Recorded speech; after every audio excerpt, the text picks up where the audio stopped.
अस्सलामुअलैकुम प्यारे बच्चों, उम्मीद करती हूँ आप सब खैरियत से होंगे। आज हम लोग एक्सरसाइज 1.5 स्टार्ट करेंगे। Find the square root of the following by prime factorisation method. Square root find करेंगे और प्राइम फैक्टराइजेशन से फाइंड करेंगे। हमारे पास क्वेश्चन नंबर पार्ट 1 है 784। प्राइम फैक्टराइजेशन का क्या मतलब होता है? प्राइम फैक्टर्स फाइंड करना। अब हम बात कर लेते हैं प्राइम फैक्टर्स क्या होते हैं। ऐसे नंबर्स, प्राइम नंबर्स, ठीक है, ऐसे नंबर्स जो अपने टेबल पे जा रहे हैं और 1 पे जा रहे हैं, लाइक 2, 3, 5, 7, 11, ये हमारे पास प्राइम नंबर्स हैं। इनके थ्रू जो फैक्टर्स फाइंड होंगे वो प्राइम फैक्टर्स कहलाएंगे। ठीक है, हमारे पास क्वेश्चन क्या था 784। हम लोगों ने इनके फैक्टर्स फाइंड किए, लाइक डिवाइड ही किया। 2 3s are 6, 3 2 9s are 18, 2 2s are 4, again 2 पे 2 1s are 2, 2 9s are 18, 2 6 are 12, again 2 2 9s are 18, 2 8s are 16, 2 4s are 8, 2 9s are 18, 7 7s are 49 and 7 1s are 7। ये प्राइम फैक्टराइजेशन कर ली। फिर हमने लिखा prime factors of 784। ये सारे factors हमने क्या किया, यहाँ पे राइट डाउन कर दिए। फिर हम लोगों ने स्क्वायर रूट लिया।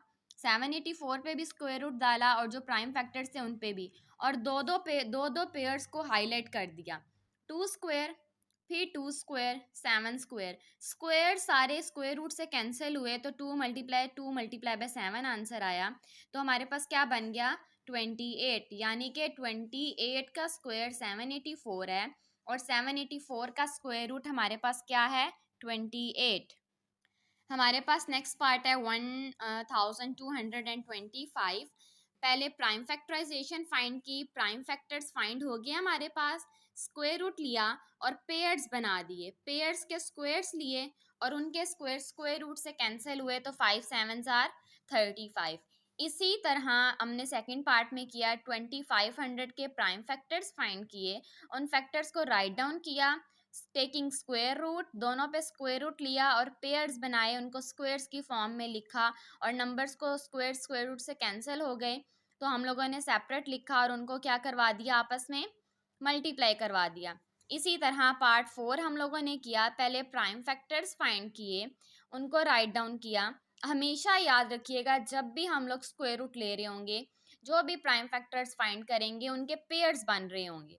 ठीक है, टेकिंग स्क्वायर रूट लिया, पेयर्स बनाए, कैंसिल किया और आंसर 65 आ गया। मतलब कि हमें पता चलता जा रहा है प्राइम फैक्टर्स फाइंड करने के बाद उनका टेकिंग स्क्वायर रूट लेना है और स्क्वायर रूट लेने के बाद उनके पेयर्स बना के उनको स्क्वायर रूट से क्या करवा देना है, कैंसिल करवा देना है।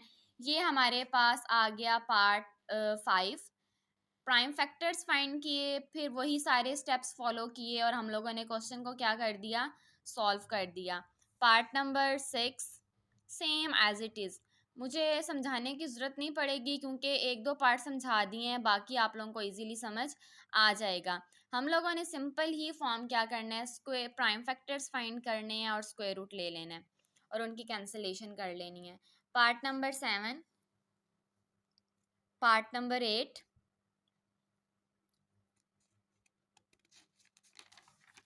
और part number 9, part number 10, part 11। मैं 11 वाला समझा देती हूँ, क्योंकि हमारे पास 10 भी ऐसे ही है कि हम लोग 227 का स्क्वायर रूट ले रहे हैं और हमें नहीं पता।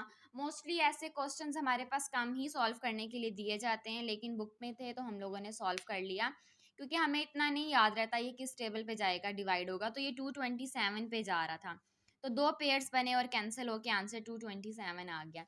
इसी तरह हमारे पास ये क्वेश्चन है, यहाँ पे भी बड़ी वैल्यू पे बहुत मतलब कि आगे जाके वैल्यू आ रही है जिसके जो हमारे पास क्या हो जाती है, मुश्किल हो जाता है सॉल्व करना। तो ऐसे क्वेश्चन मोस्टली कम ही दिए जाते हैं पेपर में, लेकिन आपको अगर बुक में दिए हुए हैं और टीचर करने के लिए देती हैं तो आपने सॉल्व करने हैं। यहाँ पे ये वाली वैल्यू है और इसका स्क्वायर 490 बन रहा है। Most of the student 490 multiply by 490 कर लेते हैं, लेकिन हमारे पास जब पेयर्स बन रहे हैं तो हम लोगों ने उनको पेयर वाइज क्या कर देना है, डिवाइड कर देना है। और एक बात और याद रखनी है, जब हमारे पास कोई छोटी वैल्यू आती है, लाइक ये देखें 2 1s आर 2, हमारे पास क्या आया, 2 2s are 4, 0, अब 1 आ रहा था, मैं 5 10 नहीं कर सकती क्योंकि 1 छोटा है, पहले मैं 0 उतारूंगी, फिर 2 5s are 10 और अगेन 0 आएगा। इस तरह की डिवीजन आप लोगों ने ध्यान से करनी है। ये हमारे पास था एक्सरसाइज 1.5 के क्वेश्चंस थे जो हम लोगों ने आज किए हैं। मैंने 3 to 4 पार्ट्स ही समझाए हैं, बाकी आप लोगों के सामने सॉल्व हुए हुए हैं। आई होप सो आप लोगों को समझ आ जाएगी। अगर कहीं भी आपको समझ नहीं आती तो आप कमेंट सेक्शन में मुझसे पूछ सकते हैं और मैं क्वेश्चन अगेन आपको समझा सकती हूँ। ओके, अल्लाह हाफिज़।